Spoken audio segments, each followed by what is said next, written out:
Je voudrais qu'on fasse un petit voyage dans le temps pour commencer cette plongée. Direction Cupertino en Californie. Oh, je sens qu'on va parler d'une certaine keynote. Exactement. 9 janvier 2007. La salle est plongée dans le noir et t'as un homme en col roulé noir sur scène qui annonce 3 produits révolutionnaires. Un iPod à écran tactile, un téléphone et un appareil pour aller sur Internet. Voilà, c'est ça. Et puis il y a ce silence et la phrase qui a rendu la foule complètement dingue. Ce ne sont pas 3 appareils séparés, c'est un seul appareil. La naissance de l'iPhone, quoi. L'iPhone est né. Et l'histoire officielle, elle nous vend souvent ce moment comme une rupture totale.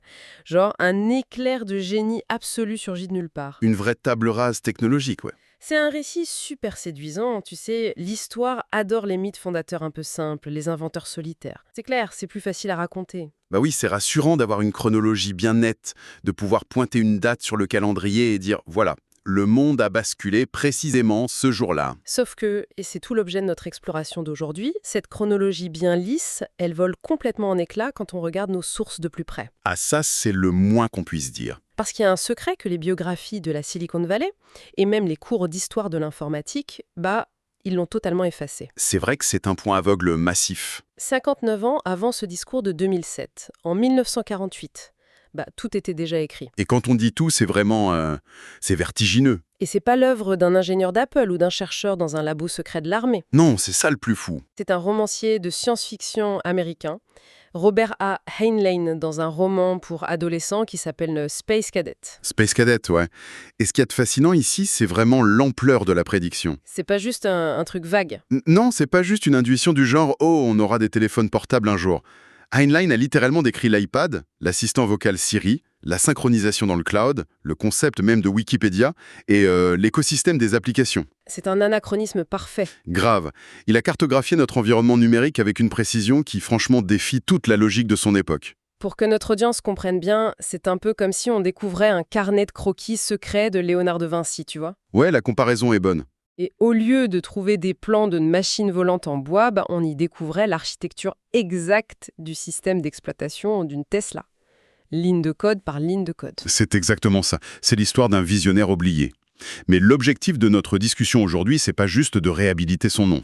Non, parce que l'intérêt majeur, il est comportemental, n'est-ce pas? Tout à fait. Si on regarde la vue d'ensemble de cette source, l'exploit de Heinlein, c'est de ne pas s'être contenté de dessiner une machine. Il a imaginé la psychologie humaine qui allait s'y greffer. La façon dont on allait vivre avec. Voilà. Comment on allait vivre intimement au quotidien avec ces appareils et comment ça allait modifier nos comportements sociaux. Mais du coup, pour vraiment comprendre ce miracle intellectuel, je pense qu'il faut se replonger dans la réalité de 1948. Ah oui, le contraste est violent. Parce que c'est ce contexte qui donne toute sa dimension à la chose. En 1948, le sommet de l'informatique, c'est quoi? C'est l'ENIAC, le premier grand ordinateur électronique. Et grand, c'est un euphémisme. C'est presque comique, ouais. On parle d'un monstre. 30 tonnes d'acier et de câbles. 30 tonnes, ouais. C'est le poids d'un avion de ligne moyen. C'est ça. Et ça occupe 167 mètres carrés au sol. Ça pompe 150 kilowatts. J'imagine même pas la facture d'électricité. Et surtout la chaleur. T'as une équipe entière de techniciens qui doivent courir avec des chariots pour remplacer les tubes à vide parce qu'ils n'arrêtent pas de griller. C'est une usine, en fait. Et le transistor, la technologie qui va permettre de miniaturiser tout ça, ça vient à peine d'être inventé fin 1947. C'est encore expérimental, ouais. Ça s'utilise nulle part. Et c'est là-dedans qu'Heinlein publie Space Cadet. Et son personnage, Matt Dodson, il utilise un appareil qu'il appelle un notebook. Un notebook, ouais. En 48. Il le décrit comme léger, ultra résistant, qui tient dans une seule main et qu'il glisse dans sa poche. Et pour te donner une idée, en 2026, on a presque 7 milliards de smartphones sur la planète. 6,8 milliards, c'est ça. Voilà. Et chacun d'eux, c'est l'incarnation physique exacte du notebook de Dodson. Le saut imaginatif est stupéfiant. Passer d'un entrepôt étouffant à un objet froid de quelques grammes. Ça veut dire qu'il a dû faire abstraction de toutes les contraintes physiques de son époque. Ignorer la réalité matérielle pour se concentrer sur l'usage. Exactement. Alors attends, je vais me faire l'avocate du diable une seconde. Vas-y, je t'écoute. L'histoire de la science-fiction, elle est pleine de gadgets.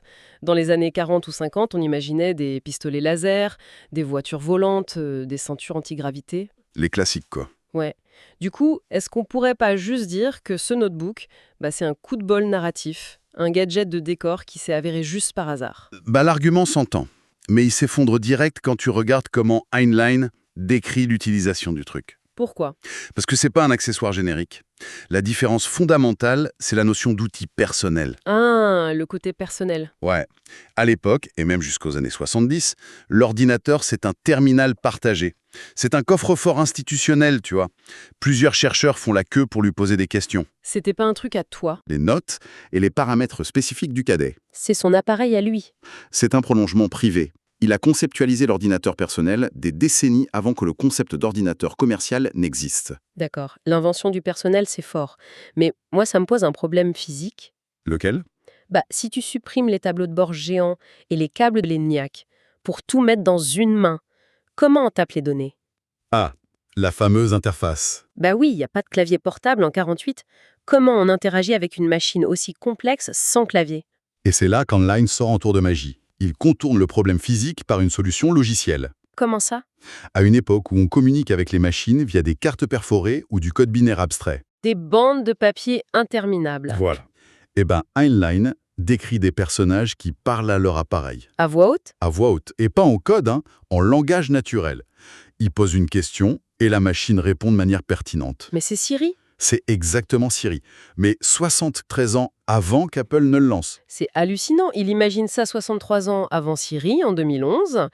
Et, attends, ça fait quoi? 74 ans avant ChatGPT en 2022. C'est fa. Et aujourd'hui, les IA vocales traitent plus de 8 milliards de requêtes par jour. Il avait tout compris à l'usage de masse. Et philosophiquement, c'est brillant. Il a compris que la barrière technologique tomberait quand la machine s'adapterait à l'humain, et non l'inverse. Avant, c'était à nous d'apprendre le langage machine. Ce qui limitait ça aux ingénieurs, quoi. Heinlein a vu le moment où la machine apprendrait notre syntaxe. L'élimination totale de la friction. Et ça va même au-delà de la voix. Nos sources mentionnent aussi la fonction documentaire de l'appareil.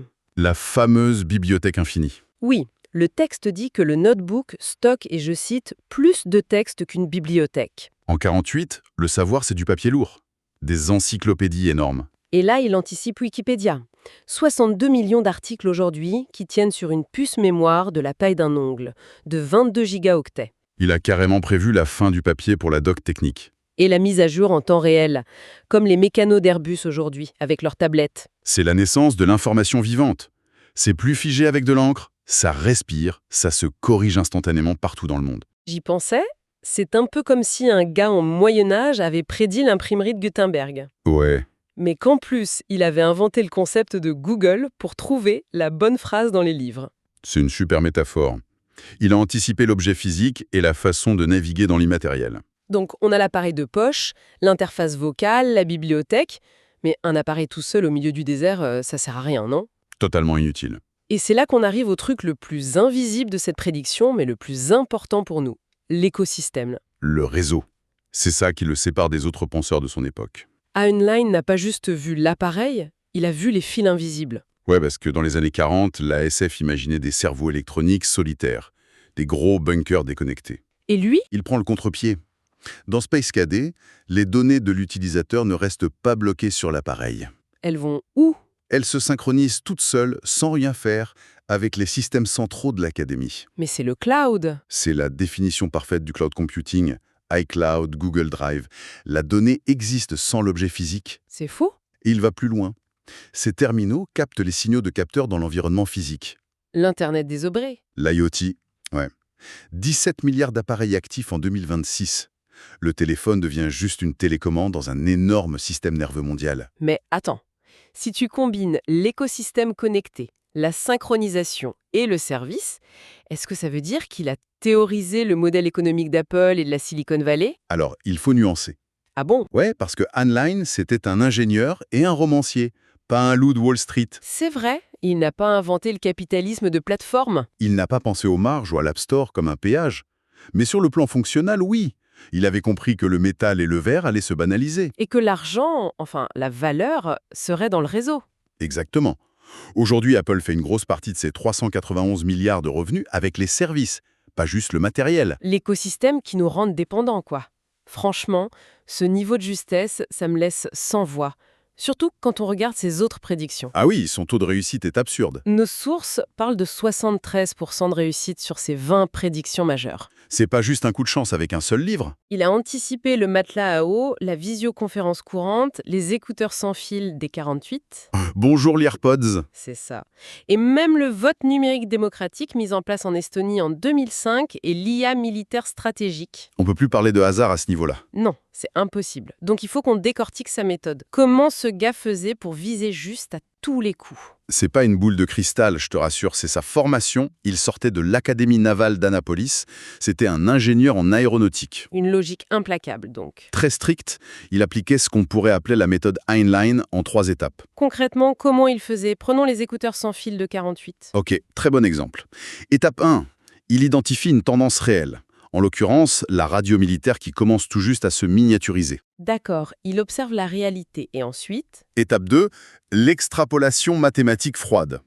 Il applique la fameuse loi de Moore bien avant qu'elle n'existe. La loi qui dit que la puissance double et la taille diminue. Voilà. Il se dit, si la radio rétrécit un peu chaque année, logiquement, un jour, elle tiendra entière dans le conduit auditif, sans fil. C'est de la logique pure. Mais l'étape 3, c'est quoi? L'étape 3, c'est le coup de génie, c'est l'impact sociologique. Le comportement humain? Exactement. Il se demande, ok, si on a des écouteurs invisibles, que vont faire les gens? Ils vont marcher dans la rue en ayant l'air de parler tout seuls. Et boum, couper de leur environnement dans leur petite bulle sonore. C'est ça qui rend ces livres si troublants. Et ça me révolte un peu, tu sais. L'amnésie historique. Bah oui. On célèbre Alan Turing pour le calcul, Tim Berners-Lee pour le web, Steve Jobs comme le roi du mobile. Et Heinlein, Relégué au rang d'auteur pour ados? c'est injuste. Même si Alan Kay, le créateur du Dynabook dans les années 70, a avoué l'influence de la science-fiction. Le monde de l'entreprise a souvent effacé tout ça. Steve Jobs n'a jamais cité Heinlein. Jamais. Et pourtant, la rhétorique de la keynote de 2007 est identique. On parlait pas de gigahertz. Non. Jobs disait « Votre vie, votre musique, vos photos, dans votre poche L'usage fusionnel. ». Et c'est là-dessus qu'Heinlein fait son chef-d'œuvre. Sa prédiction la plus bouleversante, c'est nos névroses. L'angoisse de la déconnexion. Ouais, la dépendance absolue. Chez Jules Verne, l'homme pilote la machine, mais reste séparé d'elle. On tourne des manivelles, on appuie sur des boutons. Chez Heinlein, la machine devient une extension cognitive du moi. On l'habite. Aujourd'hui, on sait que 68% des adultes sont angoissés sans leur téléphone. Le syndrome du membre fantôme numérique. On se tape les poches en panique si on le sent pas. T'as externalisé une partie de ton cerveau dans un bout de verre. C'est fou de se dire qu'il a anticipé ça 78 ans avant que l'OMS n'étudie l'hyperconnexion. Il a compris que la technologie parfaite s'efface pour devenir une partie de notre identité. Bon, je crois qu'on est d'accord pour dire qu'Heinlein mérite le titre de père de l'ère mobile. Clairement. Pas pour avoir soudé des circuits, mais pour avoir cartographié en 48 l'iPad, Siri, le cloud et surtout notre relation fusionnelle avec ces appareils. Ce qui amène une réflexion de fin assez vertigineuse pour ceux qui nous écoutent. Je t'écoute. Le futur n'apparaît pas par magie. Heinlein l'a construit juste en poussant les tendances de 48 à leur conclusion logique. Sans aucune limite. Donc la vraie question aujourd'hui, c'est quelle tendance scientifique ultra pointue, qui nous paraît totalement abstraite ou lointaine en ce moment, Est en train d'être extrapolée par un auteur quelque part. voilà, et qui finira par dicter nos comportements psychologiques les plus intimes en l'an 2100. Ça laisse franchement à réfléchir.